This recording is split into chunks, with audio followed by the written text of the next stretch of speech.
Welcome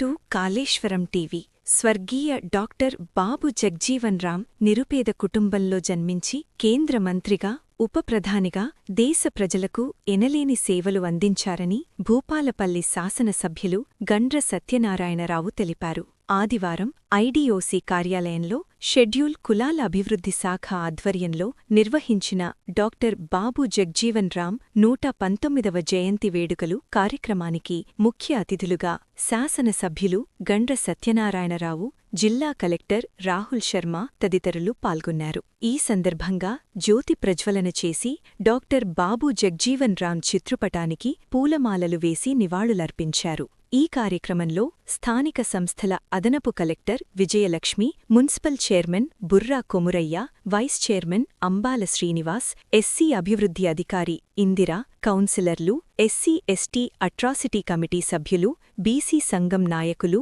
జిల్లా అధికారులు, సిబ్బంది తదితరులు పాల్గొన్నారు.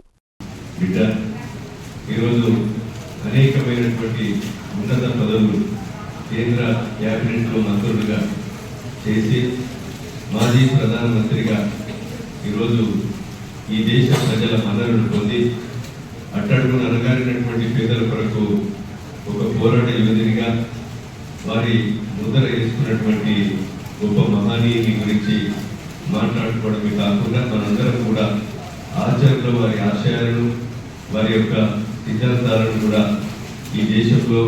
మరి పేదలకు, బడుగులకు, బలహీన వర్గాలకు వారి ఆశయాలను ముందుకు తీసుకుపోయే విధంగా పేద, బడుగు, బలహీన వర్గాల అట్టడుగున అనగారినటువంటి కుటుంబంలో పుట్టినటువంటి బిడ్డ ఈరోజు అనేకమైనటువంటి ఉన్నత పదవులు కేంద్ర క్యాబినెట్లో మంత్రులుగా చేసి మాజీ ప్రధానమంత్రిగా ఈరోజు ఈ దేశ ప్రజల మన్ననను పొంది అట్టడుగున అనగారినటువంటి పేదల కొరకు ఒక పోరాట యోధునిగా వారి ముద్ర వేసుకున్నటువంటి గొప్ప మహనీయుని గురించి మాట్లాడుకోవడమే కాకుండా మనందరం కూడా ఆచరణలో వారి ఆశయాలను, వారి యొక్క సిద్ధాంతాలను కూడా ఈ దేశంలో మరి పేదలకు, బడుగులకు, బలహీన వర్గాలకు వారి ఆశయాలను ముందుకు తీసుకుపోయే విధంగా మనందరము కృషి చేయవలసినటువంటి బాధ్యత ప్రభుత్వాలపై, మనపై ఉందని సందర్భంగా నేను గుర్తు చేస్తూ వారి కూతుర్ని కూడా కాంగ్రెస్ ప్రభుత్వంలో మీరా కుమార్ గారిని లోకసభ స్పీకర్గా కూడా కాంగ్రెస్ పార్టీ ప్రభుత్వంలో స్పీకర్గా ఎంపిక చేసి వారి యొక్క కుటుంబానికి మచ్చ లేకుండా ఉన్నటువంటి కుటుంబం ఈ దేశంలో భారతదేశ ప్రజల మన్ననలు పొందినటువంటి వారిని స్మరించుకొని వారి ఆశయాలను ముందుకు తీసుకుపోయి మనందరం కూడా వారి ఆశయ సాధన కొరకు పనిచేయవలసినటువంటి అవసరం మనందరికీ ఉందని తెలియజేస్తూ ఈరోజు ఈ యొక్క జిల్లా కేంద్రంలో అందరూ చెప్తాం, కానీ సుప్రీంకోర్టు జడ్జిమెంట్ విగ్రహాలు పెట్టద్దు, స్థలాలు చూడాలనేది ఒక నియమ నిబంధన ఉంది. మున్సిపల్ చైర్మన్గా మీరందరూ కూడా ఏదైతే జంక్షన్ వైడనింగ్ చేసి ఈ దేశం కొరకు డాక్టర్ జగ్జీవన్ రామ్ గారి వారి స్టాచ్యూలను కానీ ఇంకా ఈ దేశం కొరకు పోరాడి అమరుడై అసలు వారి సిటీని కూడా ఒక మోడల్గా తీసుకురావాలి. ఈరోజు మనం 63 కోట్లు తెచ్చినాం. జంక్షన్ వైడనింగ్ కూడా 10 కోట్లు ఇచ్చారు. అవన్నీ వైడనింగ్ చేసినప్పుడు ఇలాంటి స్టాచ్యూలు కూడా పెట్టుకోవాల్సినటువంటి అవసరం ఉంటుంది. పెట్టుకొని మున్సిపాలిటీ ప్రజల సహకారంతో